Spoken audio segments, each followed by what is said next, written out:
How you doing, ladies and gentlemen? Well, just because State Champs is not going to have a TV show for another month does not mean that we are not going to continue to do shows, because we are, and obviously you are watching this one. Because what does State Champs do? We create content.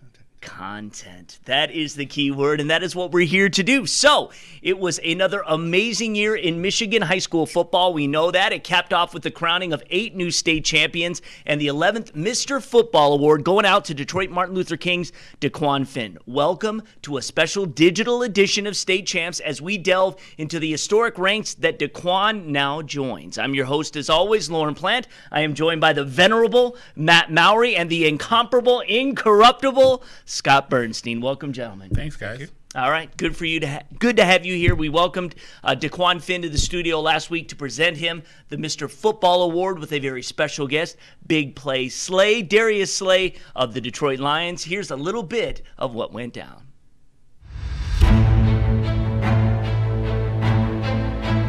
Well, we're going to go right in here. And there's a gentleman right there that might want to meet you. Is this the guy? Oh, this is the guy. This is Daquan Finn. Yeah, meet Darius Slay. What's up, man? Slay, what's good, homie? Daquan Finn, meet Darius Slay. I know this ain't what I think it is. And it's just a great feeling. Daquan Finn with video game-like stats this senior campaign. 2,109 yards, 26 touchdowns through the air, just 7 interceptions. Add to that 1,307 yards rushing, 21 more touchdowns. Daquan Finn is Hungry Howie's Mr. Football 2018. Representing Hungry Howie's, Rob Eliot, the Executive Vice President of Marketing. Representing the Division III 2018 State Champions from Martin Luther King High School, head coach Tyrone Spencer. We have Eric Finn here, and of course, you know, Big Play Slay from the Detroit Lions to make the official announcement. On behalf of Hungry Howie's, we'd like to thank you, Michigan, Mr. Football. So Daquan joined an elite group of former prep stars in the state and will join each of the past 4 winners in the college ranks next year. He is currently committed to Toledo. He just decommitted from Central Michigan. He is now going to the MAC in Toledo. And he'll be going up against, perhaps, who is joining us now. He's one of those players Daquan will go up against, perhaps, as a collegiate athlete. That is, if Daquan gets into the game as a freshman. Our 2014 Hungry Howie's Mr. Football Award winner, Alex Malzone. After finishing as runner-up for Mr. Football his junior year, Malzone threw for 2,998 yards as well as 38 touchdowns, just 5 picks his senior campaign, led Brother Rice to an 11-1 record. Malzone finished his career as a starting quarterback with a 25-1 record, led the Warriors to a D2 state championship in 2013. After spending 3 seasons at Michigan, Alex transferred to Miami of Ohio, where 2019 will be his final year of eligibility. He is in the quarterback room right now. How are you doing, sir? I'm doing great. Thanks for having me, Lauren. Yeah, things are going well. We had a good season. Unfortunately, didn't make a bowl game. Yeah, we got about a week left of school finals, and I'll be coming home for break. But yeah, things are going great. Well, you know, if anyone had followed State Champs or followed the Oakland Press, followed my coverage of Alex, everyone knows I was probably his biggest cheerleader. I nicknamed him the human highlight zone. That's right. So I kind of want to talk to Alex and kind of ask him to look back and just talk about those 3 years as a varsity quarterback at Brother Rice, and you just put up just tremendously prolific stats. 25-1 as a starter. You really won 2 state championships as a quarterback. Right. Split time as a sophomore, but was playing a lot in that state championship game. So just kind of talk about your time under Coach Fracassa and you know, cementing yourself as one of the true greats, not just to play at Brother Rice, but to ever play quarterback in the MHSAA. Yeah, I mean, my time at Brother Rice was awesome. I know, obviously, I had a lot of connections with you guys during that time. But, I mean, just the chemistry that our teams had. Obviously, Coach Fracassa had a great career as a coach. And luckily, we got to cap that off with our last season, winning that state championship. But I'm still great friends with a bunch of the guys in the team that I played with my sophomore, junior, senior year.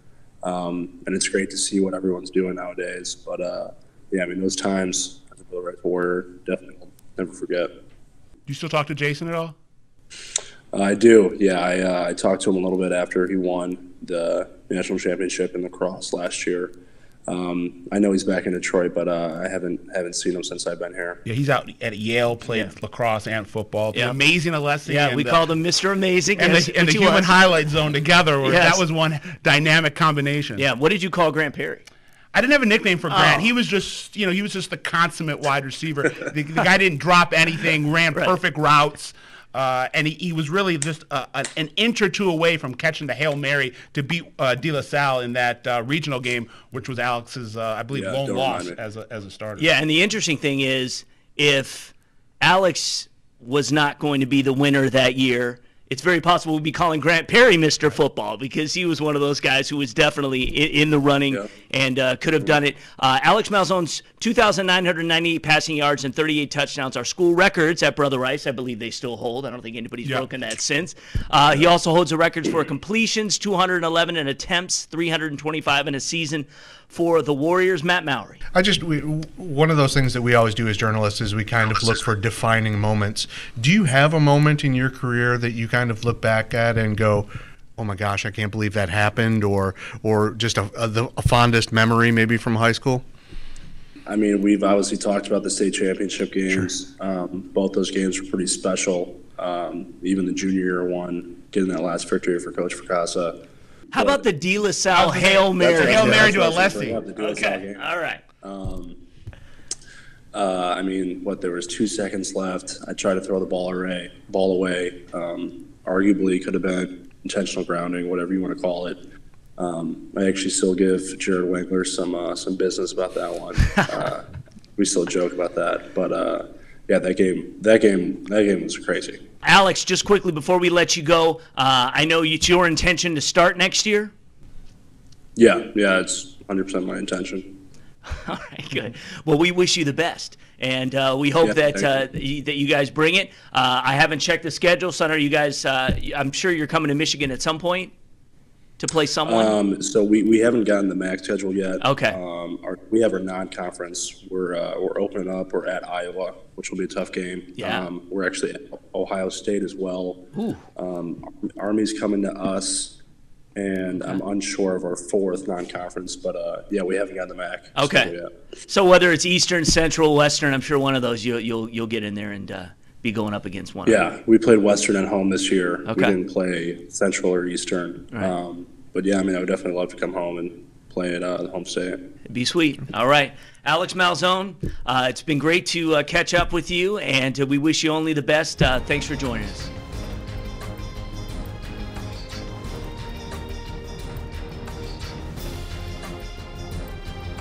So from our 2014 winner, Alex Malzone, we now move to two guys who won Mr. Football in back-to-back years. They are both getting considerable amounts of playing time on the offensive side of the football at Michigan State. Two guys who are also Detroit Athletic Club Male Athletes of the Year finalists, and two guys who will lead the Michigan State resurgence back to power in the Big Ten over the next several years. From Walled Lake Western High School, Kody White, and our 2017 Mr. Football from Mighty Muskegon, Ladarius Jefferson. It is great to see both of you guys. Thank you so much for joining us on our Mr. Football retrospective. Thanks for having us. Yeah, thank you for having us. All right, it's good to see you both together. Let me first ask you each individually. I'll start with Kody. I know I surprised both of you guys when I gave you guys the award. I know it was a surprise. What did it mean to win Mr. Football, and what are the reactions you get now when they find out that you were Mr. Football in the state of Michigan? It was a great honor for me, just basically the whole community just being behind me. After I won Mr. Football, my family, my teammates, the whole Walled Lake Western community was standing behind me, and it was just a great honor for me. Any fan of Walled Lake Western was always excited or speechless when Kody White was doing his thing in 2016. Whether he was running the ball, 53 carries, 576 yards, 7 touchdowns, or throwing it on a dime, 31 of 68 passing for 638 yards, 9 TDs, or hauling it in, 43 catches for 705 yards, 9 more touchdowns, not forgetting full-time on defense and punting too. Kody White did it all to help the Warriors get to the state finals for the first time since '99. Physical, versatile. He's in the all-time upper echelon when it comes to high school football players from the state of Michigan. Now, you were really a four-sport athlete at Western. What's the best memory you have of high school now that you're a few years removed? My best memory is just the memories I had with my teammates. Playing with all four sports, just meeting new people, being able to connect with all those type of people. That was probably my best memories as a Western Warrior. Well, I loved covering Kody White. The wild wonder of Walled Lake. The versatile, silky smooth athlete that he was. He was a very exciting player to cover, whether you're talking about football, basketball, or baseball. But I guess the question I would ask Kody, what I think was most remarkable about his run to Mr. Football was he wasn't a guy that when the season started, everyone was pointing to saying, this guy's got a real good chance at Mr. Football. I mean, he was in the discussion. He was on the periphery, but it wasn't like what we had this year with Daquan Finn, where a lot of people were coming in to the season expecting Daquan Finn to win it. But talk about that, the whole senior campaign and how you built momentum towards having this just amazing year and came kind of in some ways out of nowhere to win Mr. Football.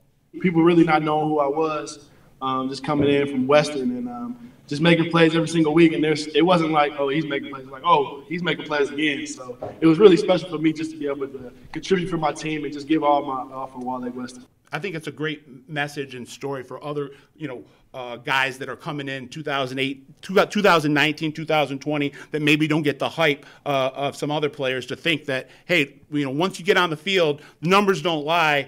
Cream's going to rise, and anyone has a chance at winning Mr. Football, not just the 4- and 5-star recruits. We were rock solid committed to Ladarius Jefferson winning Mr. Football after the performance he had his senior year. I'm going to give you the numbers in a moment, but Ladarius, when we walked onto campus into your lunchroom and said, "Where are you at? We got something to give you." Were you surprised, and just what did it mean to you?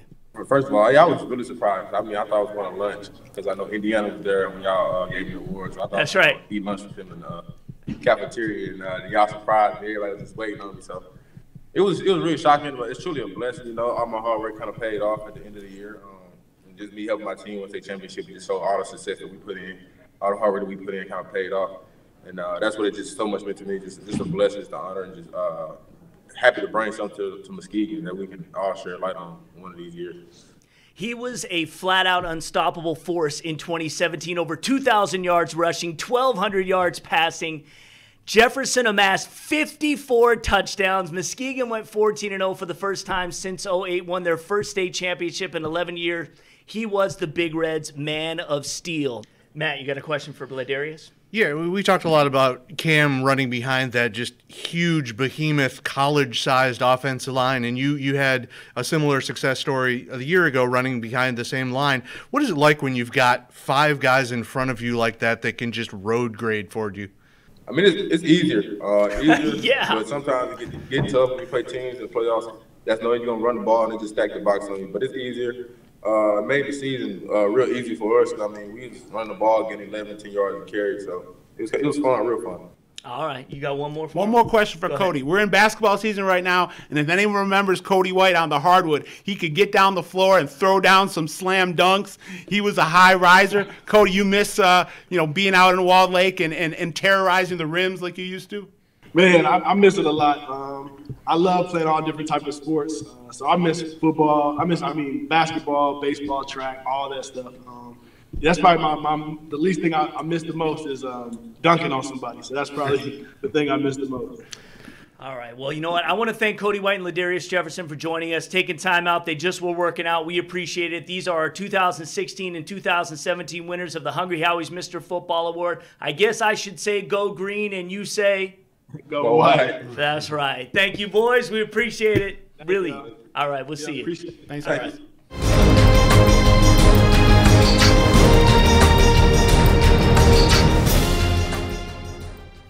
Okay, for this segment of the show, we are happily joined by the Executive Vice President of Marketing for Hungry Howie's. Rob Eliot is here. And Rob, thank you so much for stopping by. Well, thank you for having me. We're kind of reliving our years of doing Mr. Football. This award has grown. Hungry Howie's has been the primary sponsor of this award for years now, and it's been a really great relationship. And one of the things I wanted to ask you right off the bat is, we think about brands, and we're always trying to build our State Champs brand. And Hungry Howie's is such an iconic brand here in the state of Michigan in particular. The yellow box, the logo. And I wanted to ask you, how did you end up finding your way into Hungry Howie's, and how much fun is it to work for a brand that really just exudes fun? Well, it's great to be in pizza. I mean, I've been in pizza pretty much my entire career. Been with Hungry Howie's about the last 8 years. Okay. And it's wonderful. It's a 45-year-old brand. Hungry Howie's, most of us grew up with the brand here in the Michigan market, and we're in 22 states beyond Michigan. Right. But it's a wonderful brand. I mean, who doesn't like pizza? But absolutely, and it's fun. And one of the things I think that Hungry Howie's does better than maybe anybody is incorporating our beloved sports figures into what they do, into selling what they do, which is pizza. And how did the Lions arrangement come about? And again, the creativity with putting them in fun environments and making it, humorous. And we saw Ziggy Ansah and his campaign, and now we've got Darius Slay, and just being able to see these guys have fun with it. And really, that's what we all take home with us and what we remember. Well, we're really pleased to have Darius Slay this year as our spokesperson. We bond with the Detroit Lions. We're the official pizza sponsor. They call it pizza partner of the Detroit Lions. Right, yeah. And, it's just great. It's families with children go out to a game.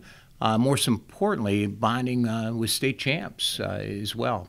So we've been with the Lions about 9 years now, and it's a wonderful relationship. I'm excited about Darius, the commercial I think you're referring to. Yeah.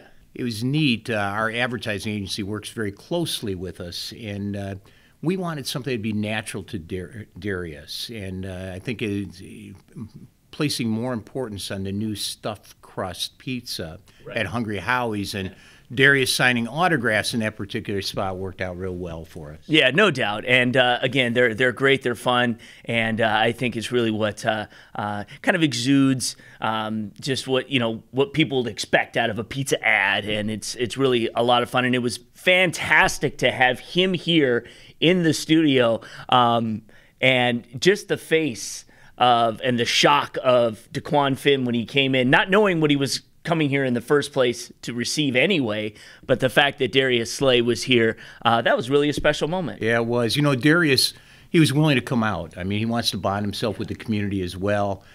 He understands the importance of the Mr. Football distinction and award, and he took it upon himself to come on out, along with Hungry Howie's, of course, to support that award. And it was an exciting moment. And, when you think about the award in general and what it stands for, and this is something that we're so proud to do, and why we actually introduced the award in the first place, because we have so many MVPs, as it were, in other sports, Mr. Baseball, Mr. Basketball, Miss Softball, those kind of awards. There wasn't a Mr. Football. And when you think about the dedication, the teamwork that's required, the sense of family that you really have within your team in order to achieve your dreams, and for someone to, what we have worked out to be what we consider the best celebration, the best player that year, really is kind of what we all want to do in business and in life. Absolutely. What a great distinction. What a great honor. The young man that achieved that award this year, and others in the past, by the way. Yeah. I think this is our 5th year supporting the Mr. Football Award, so very grateful to bond with state champions. Absolutely, and we want to keep doing it, and it's been a lot of fun. We really appreciate it, and for you guys out there, just know that, it's partners like Hungry Howie's that allow us to do our show in general and, celebrate high school athletes, performing to the best of their ability, sacrificing, and we all know the work that goes, especially for the coaches and the parents and the administrators as well as the players. There's nothing like high school sports, and there's nothing like getting an opportunity to celebrate it in the various ways we do here on the network, and we appreciate Hungry Howie's. They're also involved with our podcasts, which are now really getting super popular, and people just loving it. So thanks again for everything you do for us. We appreciate it. And we thank Hungry Howie's for continuing to sponsor Mr. Football.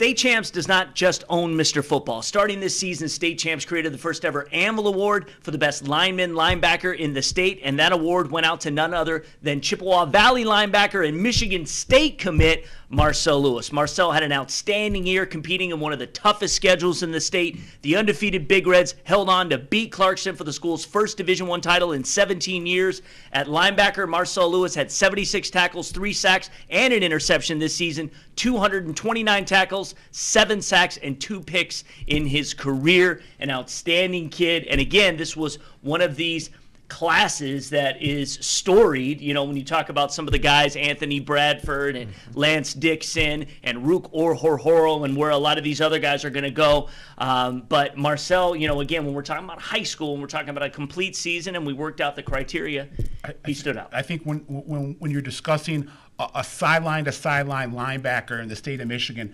you know, I would say over the last 5-10 years, very few can stack up against Marcel Lewis, what he brought in terms of speed, strength, intelligence, just field IQ, field moxie. He was the total package at the linebacker spot, and I anticipate him hitting the ground running in East Lansing with Michigan State and possibly playing early. Yeah, and we talked about the fact that when he gets to Michigan State, theoretically he's going to be playing behind Joe Bocci, who's a very good guy to learn from in the middle. And over the next couple, you know, probably a tutorial year or two if he gets that one season with Bocci, and then it's probably his position in the middle to lose. But yeah, as Scott said, one of the best field generals in the middle of a defense, and a lot of people talked about the Big Red offense this year, but that was a very, very stout defensive group, and that all started right in the middle with him. He's a character guy too. Yeah, I mean, this is a guy that plays, you know, he was the heart and soul of that defense, and a guy that you know, handles himself as a true professional both on and off the field. Yeah, it was great. We had Mike Martin here to present his award. So Darius Slade for Mr. Football, Mike Martin for here. Mike Martin, who again is in game shape, just dwarfed the rest of us, but it's fantastic. You know, the former Catholic Central Michigan Wolverine and NFL lineman. Yeah, Tennessee Titan, Philadelphia Eagle. Unfortunately, you know, injuries cut his career shorter. He'd still be playing right now. He would have won a Super Bowl last year. Brandon Graham had to win it for the hometown faithful last year with the Eagles. But, you know, again, he embodies what that award would have been, and it kind of transfers us into our final segment, which we call What If. And there have been some great players awarded with our Mr. Football Award since it started in 2008. But what about some of the studs that came before them? So Matt Mowry, Scott Bernstein still here to figure out who might have won the award if we had given it out between 98 and 2007. So we just took 20 years as a snapshot. I love retrospectives. I love I know you doing do. Deep dives into history, and this is some rich terrain to mine. Yes, trying to corral these guys into just not a half-hour discussion will be a challenge, but that's what editing's for. There were so many great players, though, from the state, which made this job extremely difficult, but really fun exercise for these two guys. We're going to start with 98, and what we'll do is we'll just kind of throw out a couple names and that were, you know, we think would have been in the running, maybe our Final Four kind of thing, and where it would have turned out. In 98, none other than T.J. Duckett out of Kalamazoo Loy Norix. Brent Cummings, the running back out of Belding. Ricky Bryant, the fine wide receiver out of Farmington Hills Harrison. And Fred Russell, the beast from Romulus. That is an impressive group. That would have been a tough decision, but T.J. Duckett was just such an impressive, across the board athletically. I mean, you go to the state track meets and he's, you know, breaking records in the discus and shot put, and he's just a large human at that point, you know, lining up next to, typically those are offensive linemen if you see football crossovers into track, and then you watch him run and you know that he's not a lineman, and he was just a battering ram. He was a freak show. Yeah, he was. That's what T.J. Duckett was, just pure power, blunt force trauma coming up through the middle, just banging pads, and you know, and had the type of wheels that could get him to the next level, and then the next level. Right. And we saw him in the NFL as a real a goal line threat, a guy that could, you know, just find his way into the end zone. Ricky Bryant, you know, for a program that, you know, is historically significant, as Harrison, as storied as that Hawks football legacy is. Ricky Bryant, the only 4-year starter in the history of that program. So that speaks a lot to the type of playmaker Ricky Bryant was as a split end. Ended up playing at Ohio State. Then I think he ended up at Hofstra, finishing off his career, and then had a cup of coffee in the NFL. And I think he actually got a Super Bowl ring as a practice squad player with the Patriots. Yeah, that works. That 132 career receptions, 2,665 yards, and 32 touchdowns. Yeah. That's a nice career. Yeah. That was, of course, right before Stanton got there. Yep. And but still, Harrison had already a long legacy before that. It didn't begin when Drew Stanton came to Harrison, for sure.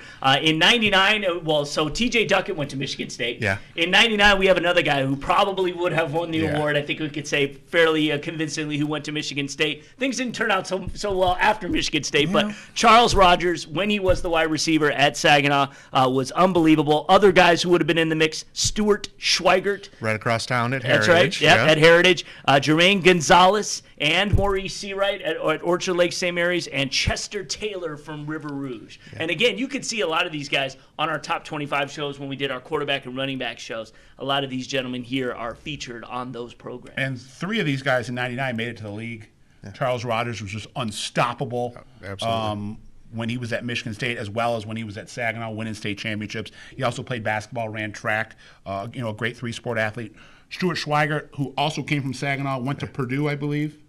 Yeah, broke Rod Woodson's interception record there as a defensive back. Yep. Played in the NFL. I believe he played with the Raiders. Played with the Raiders. Had a cup of coffee with the Lions at the end of his career, and then kind of bounced around a little bit. But Chester Taylor from River Rouge played with the Baltimore Ravens and just was a real speedy scat back guy that had a lot of moves and could go around the edge or go up through the middle. All right, let's keep moving. In 2000, Chris Lemazny, the fine running back from Chip Valley. That was right before they won their title. Tim Shaw, the running back at Avonia Clarenceville. Of course, he was everything there, just a madman. Braylon Edwards was the receiver at Harper Woods Bishop Gallagher. And Greg Jennings out of Kalamazoo Central. People forget about Greg Jennings. Ended up being an all-pro wide receiver in the NFL with the Packers and the Vikings. No doubt about it.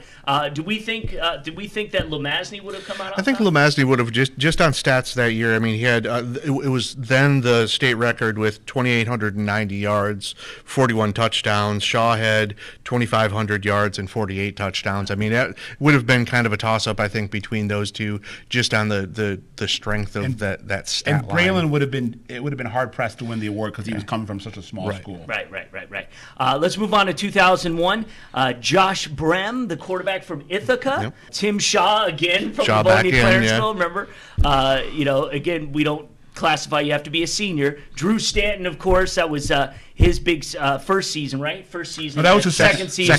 That's right. 2001 at Farmington Hills Harrison. Marcus Woods out of Farmington Hills Harrison. All-time leading rusher for Harrison. Yep, and Utica Eisenhower, who had some great teams, just didn't win a state title, I think, right in those. They were like the Buffalo Bills of the FHSA. Yeah. They went there 4 straight years. Joe DiGiorgio and Lance Long out of the Ike squad. Probably just based on profile, this would have been a Stanton year just because everybody knew who that kid was, and he was probably the best quarterback in the state. I threw Josh Brem from Ithaca in there because kind of in that span of years from 99 to 2001 between John Breesbo from Merrill and Brem at Ithaca, they rewrote the record book as far as passing, but that was when the spread was first coming into the high school ranks, and since then nobody knew how to defend it. Well, yeah, exactly that, and it kind of leveled the playing field. You didn't have to be the big strong team and have the most kids and the biggest players. Let's go to 2002. Mark Catlin, the quarterback defensive back out of Lowell. Jake Long, the offensive tackle from Lapeer East. And Lamar Woodley, the defensive lineman linebacker from Saginaw. Part of the reason we started the Anvil Award is because it's so hard for a defensive player or a lineman to win. And this was one of those years just kind of looking at it. It was like this was right after the big stars had graduated and right before the next generation of big stars. There really wasn't an offensive player in that year other than Catlin, who was a two-way player for Lowell and a very good quarterback and defensive back. There really wasn't a star offensive player who was going to steal it, and those two were top of the recruiting boards. I think they were number 4 and number maybe 7 nationally as far as recruits.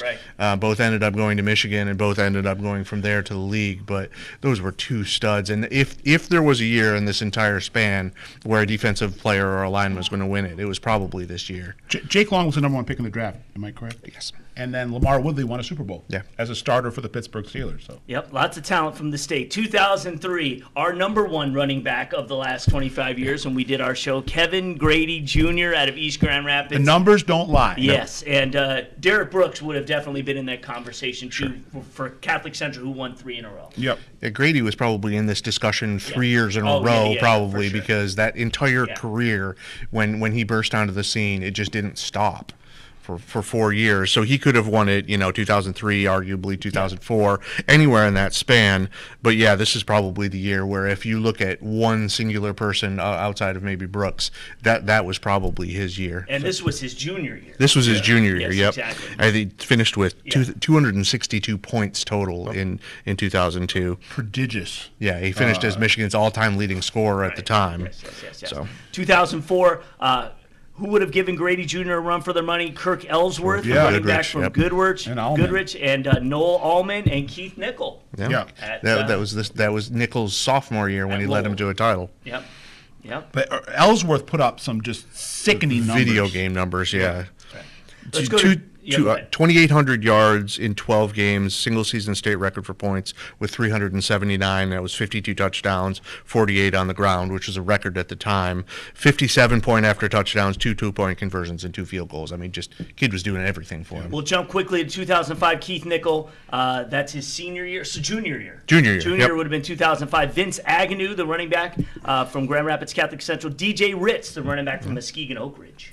This is probably the year that if Nickel was going to win it, it probably was in 2004 when you got the 2 running backs, and then in 2006 you have 2 very, very good wide receivers. He finished Nickel at Lowell 33-3 as a starter with 6,550 passing yards. Exactly. 76 passing touchdowns, 58 rushing touchdowns. He was just for a career, any one of those years he was probably in contention. This is probably the year he wins. People forget he ended up going to Oklahoma, and he had a battle to the very last day of training camp with Sam Bradford, who's now in the NFL, fighting it out for the starting duties at Oklahoma. Eventually lost it to Bradford and ended up transferring to Michigan State and moved to receiver. But it's kind of like what could have been. If he beats out Bradford and ends up being the quarterback at Oklahoma, maybe he's the guy in the NFL. No doubt about it. 2006, Ronald Johnson, the wide receiver from Muskegon, went to Rojo. USC. Remember him? Mark Dell out of Farmington Hills Harrison also went to Michigan State. Fantastic receiver. DeAndre Johnson ran crazy that year. 7,000 career yards. Took him to the state finals. Yep. And Kirk Cousins, how can we forget, at Holland Christian. Was throwing the $1 million man, Kirk Cousins. No doubt about it. And when you look at our criteria with the highly recruited athlete, that's probably where Kirk Cousins falls behind, because I think he ended up being a 2-star. But Rojo and Mark Dell were on the other end, 5-star recruits. Everybody was after them. Rojo ended up with 1,600 all-purpose yards that year, 26 receptions for 700 yards. I mean, he was just a do-it-all for him. And Dell had 2,500 career receiving yards. Johnson wins it that year. My memory, and if we were doing the vote right after the state finals, my memory was they were playing De La Salle in the state finals, and De La Salle had a play at the end of that game where they're running for what could have been either a game-tying or a game-winning touchdown, and Rojo comes behind him and knocks the ball loose. So, in addition to doing what he was doing as a wide receiver, he's doing it all. He's doing it on defense. He's doing it on special teams. He really was the total package.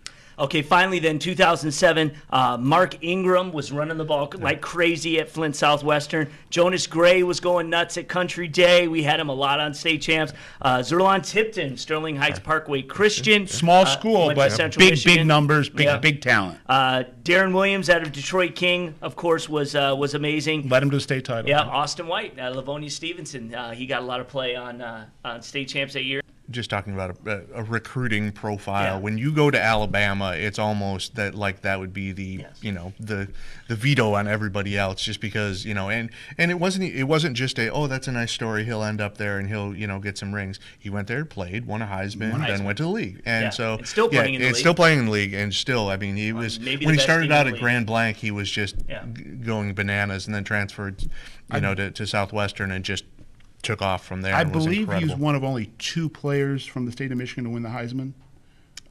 I think Pete Dawkins from Cranbrook, think so. played at West Point in the 50s, won it, and I don't think anyone else won it until Ingram. Interesting.